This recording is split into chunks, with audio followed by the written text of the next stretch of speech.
right, everyone, welcome back to another episode of the Human Performance Outliers podcast.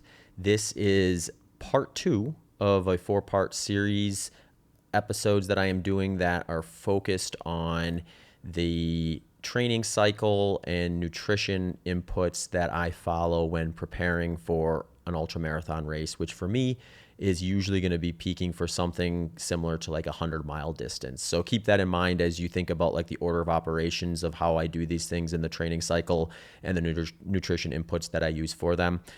If you didn't listen to the first one, which was the off season, I do encourage you to go back and listen to that, at least the beginning, because I do kind of highlight some aspects of this training or this podcast episode series that I'm doing that may be helpful in better understanding this episode and the following ones. But for this particular episode, we're going to dive into what I call the base building phase of my training in nutrition when preparing for ultramarathons. All right, so base building is the time of year where I'm kind of looking at two main things anyway. One is I'm trying to get my training back to where I'm hitting some of the volume targets that are more typical in the kind of the meat of my training cycle. So I'm coming off that off season where I may have had like very little inputs on days where I'm not very motivated, where I really feel like I need the rest and recovery. And I'm starting to really add the running related structure back to my training. So I'm sort of pivoting from, all right, the running side of things can be there if I'm feeling motivated about it, but they're not usually structured. And a lot of times I'm pivoting to other things that would be considered maybe cross training, and any real structure that I have in the off season is going to be likely more laying the foundation and the repetition with strength work and mobility and things like that into, all right, this is a phase of the year where the running returns in a structured manner and we're really ready to go and looking to kind of build up and attack whatever the next goal is. So the way I like to describe the beginning of this is it is sort of kind of holds on to a bit of the off season in the sense that I'm not going to get right back to where I was in the middle of a normal training cycle. I'm going to spend some time working back up to it. I believe that this approach, for me anyway, allows me to have a shorter off season because it's more of a gradual reintroduction into the structure of running versus an extended off season. And then from a timeline standpoint or an excitement standpoint, I'm like really wanting to get right back into the middle of things. I like to give myself like usually a training block of like 3 to 4 weeks where I'm kind of spending some time kind of like easing back up to some of those like volume targets that I would maybe typically hit in the middle of a training cycle in the beginning of this. The focus inputs, though, are going to be pretty consistent throughout this phase. I'm going to have one main one that I'm really targeting, and that's what I call my base intensity, which is why it's the base building phase. So for those of you who are not familiar with the way I kind of like term and use this thing, it's basically what I mean by base building is like my heavy focus is going to be on like zone 2 work, or the ceiling at which I'm going to try not to exceed, at least not on a frequent basis, is that aerobic threshold. The way I look at it is like if I want to maximize the amount of volume I'm able to spend at or below my aerobic threshold, I want to make sure I'm not extending beyond that for meaningful amounts of time, because that's likely going to come at the expense of additional base work. And right now, that's my primary objective, is building back up the amount of base work I can tolerate from a volume standpoint, as well as the pace at which I'm able to move at it. So kind of the efficiency within that. So my base building phase is partly doing that structure, adding that stimulus back, and then also monitoring where that is falling relative to where I've gotten in the past, so that I can get a signal of when I'm ready to kind of exit this phase and enter the next phase of training that I'll talk about in the next episode of this series, which is a speed work development phase. So what this usually ends up meaning, just for me at the personal individual level, from a historic standpoint, is I'm usually going to get up to like maybe 10 to 15 hours per week of running during this base intensity phase. Like I said, I'm going to be working my way up towards that. And then once I'm kind of getting up to that where I'm consistently able to hit 10 to 15 hours per week, with a big bulk of that being at that zone 2 base intensity, that's where I'm kind of like, okay, I've got that in place and now I can start considering kind of what's next. But the other piece of that component too is how fast am I doing those miles? So for example, let's say I work up to that where I'm in between, like say 10 to 15 hours per week at that base intensity, but my pace is noticeably slower than it maybe was historically at that intensity when things like the course that I'm running or the route that I'm running and the weather and all these things are optimized. If I'm still a ways off from that, if I can help it from a timeline standpoint, I'd like to sit in this base phase longer and wait for that pace to adjust and come back down to where it usually is at its best before I start considering adding in the speed work development phase. Another way to look at this is like most people, myself included, usually have a certain amount of time per week that you can dedicate towards training. So once I've maximized that time at that zone 2 base intensity, it's time to start watching to see if that pace is dropping. If I get to a point where that's sort of plateauing, where it's like I'm sort of just redoing the same thing over and over again and nothing is really changing, that's another kind of signal that it's time for me to move on from that base phase. For some numbers that for those of you who are interested, historically in the past, when like things are like perfectly optimized, where like I'm feeling pretty fresh, weather's perfect for running, the course is like just optimal, so maybe even just like a track. In the past, I've been able to get my base intensity down to like a low 6, and at times I've even peaked just under 6-minute mile pace at this intensity. Like I said, those are optimal conditions. There's no hill climbing in that pace. The weather's not blazing hot or anything like that. So there is a little bit of a balance there in terms of like what time of year it is. Where, for example, let's say when I was living in Phoenix and I was in a base building phase in say like January and February, which is just like perfect running environment. You'd have these like spots where I could get on the canal path where it's just like a straight shot running. It would go underneath the road, so I hardly ever had to stop. Weather was about as perfect as you're gonna ever get for running.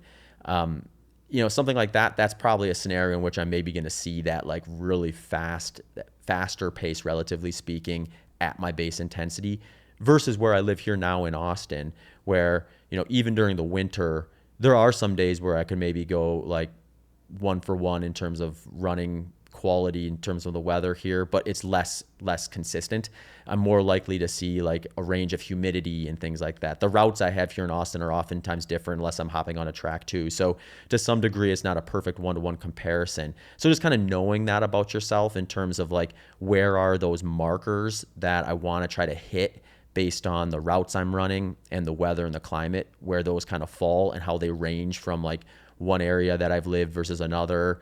And like I said, the weather and things like that are important. So like here in Austin, I'm not going to get down to a spot where I'm consistently running that fast at my base in most cases, just due to the environment and the terrain and things like that I'm doing here. So it is a bit of a moving target, but like I said, a lot of times in those type of those situations where there is a variance there, and if I have a hard time necessarily knowing like for example, like the first year I was here in Austin, I'm learning a lot of this stuff as we go versus like coming in with a prior experience.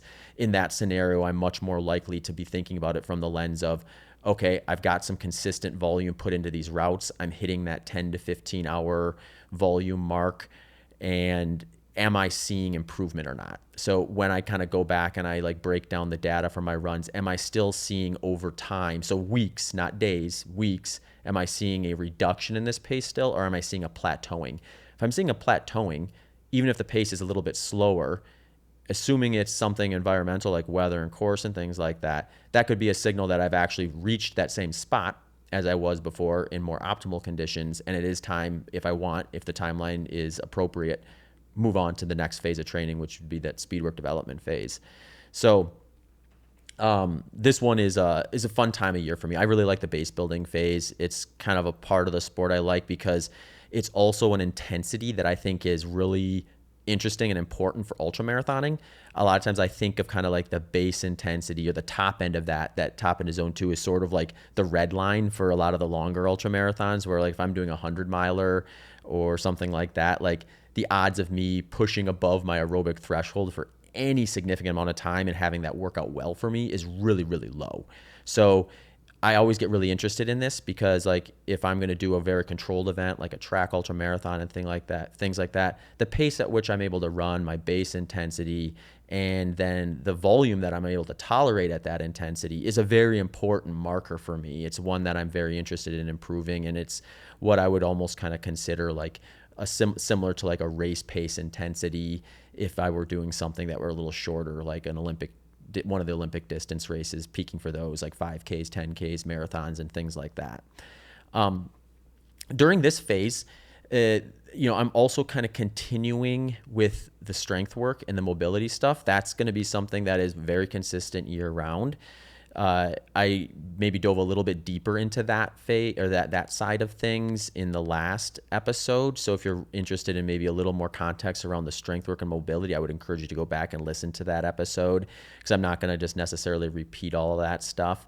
But I am generally speaking working at keeping that in there and targeting probably 2 lower body sessions per week and then 2 upper body core sessions per week that follow some of those lifts that I mentioned in the off-season training.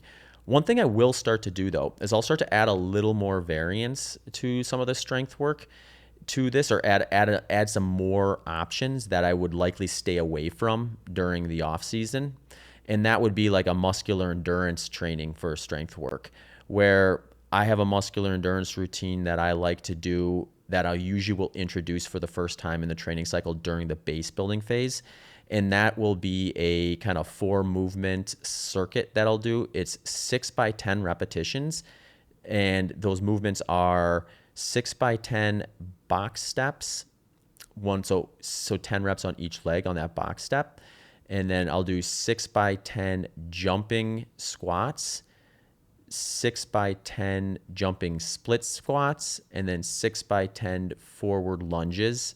And that's again, each leg. So it's like any strength work program where like you can increase the difficulty of that by shortening the recovery time between those sets, or make it a little bit easier if you're having a hard time. If I'm having a hard time, let's say I haven't done it for a while because I'm coming off the off season, I decide to do it for the first time, and I'm just like trying to avoid a scenario where I paint myself into a corner and I take some quality for my next running workout because I went a little too hard on those. I'll give myself a little bit more of a buffer in terms of a recovery time between those. But usually, 60 seconds between those is ample. And if it's something where it's like one leg at a time, then I'm more likely to be able to pivot back and forth between those. There is some progression I will do with this. It's unlikely that I will hit the progression during the base building phase of this, but I can also do things like add a 7th or 8th set to those movements. Or if I do that and then still want more, I can add some weight by like picking up some dumbbells by going like maybe 10% of my body weight or 15% of my body weight with some extra weight through those movements as well. So there are some nice progressions that you can use for that. But usually what I'm thinking about with those type of things is start easy, because you can always add another session of it sooner than you normally would if you go a little lighter than you needed to. When you go a little harder than you need to, that's where you find yourself in a situation where you're stealing from tomorrow or compromising your running workout, or at the very least likely pushing off the next opportunity to do that strength session. So those are the scenarios which sometimes would put me into a position of, instead of being able to do 2 lower body sessions that week, I got to stick to 1 because I overreached in 1.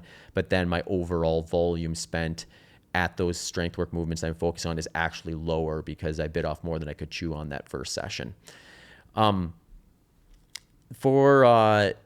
terms of just like how I look at this pivot in training from off season to base from a nutrition standpoint, this will be a part of the year where I will start to kind of look at bringing back a little bit more carbohydrate off of what I did from that prior off season. And some of that is just the relative increase in energy expenditure. I talked about this a little bit on the prior episode, but the off season is my lowest energy output time of year, whereas base building, that starts to ramp back up. And at times, especially if I've got, say, a strength work session and a little bit of a longer base run or something like that, or I've got a long run on the schedule in here, then, I might be getting up to some of those higher energy output numbers that I'll have over the course of the year, and I need to meet that with my nutrition. So it also is a part of year where I am, from an intensity standpoint, I have more of everything, including that. So I do end up bringing my carbohydrate up a little bit higher than I do during the base. So I kind of exit like anything that would resemble on paper looking like a strict ketogenic diet to something that I would put more kind of comfortably into like a lower carbohydrate input from a nutritional standpoint. And that also does allow me to introduce a few more food options that I was maybe avoiding during the prior training block due to their carbohydrate concentration. So from the list of stuff, I do add to some stuff. Some of this will be repetition if you listen to the first episode, but some of the inputs that are pretty common for me, again, not an exhaustive list, but things that show up on my grocery list over the last 13 years often enough that I felt like I'd put them on the list for this episode include coconut oil, olive oil, canola oil, sunflower oil, butter or ghee, lard or tallow, full fat salad dressings, fatty cuts of beef, pork, and lamb, chicken, turkey, preferably with the skin, fatty fish like salmon, whole eggs, bacon and sausages, organ meats like liver, full fat cheeses like cheddar, brie, mozzarella, heavy cream, sour cream, full fat yogurts, kefir, which is a fermented yogurt, milk, usually it's a 2% milk or something like that, cream cheese, coconut milk, the condensed version with the unsweetened stuff that you use for like making a curry, almonds, macadamia nuts, pecans, walnuts, chia seeds, flax seeds, hemp seeds, pumpkin seeds, leafy greens like spinach, kale, and Swiss chard, broccoli, cauliflower, Brussels sprouts, cabbage, zucchini, cucumbers, asparagus, avocado, eggplants, bell peppers, berries like strawberries, raspberries, and blackberries, potatoes of all kinds, beets, honey, apples, melons of all kinds, sourdough bread, and coffee. So as you probably noticed, especially near the end of that list, those started to bring back some of those more like carbohydrate specific options that I'm going to have a little bit more of during this phase of training than I am during my off season.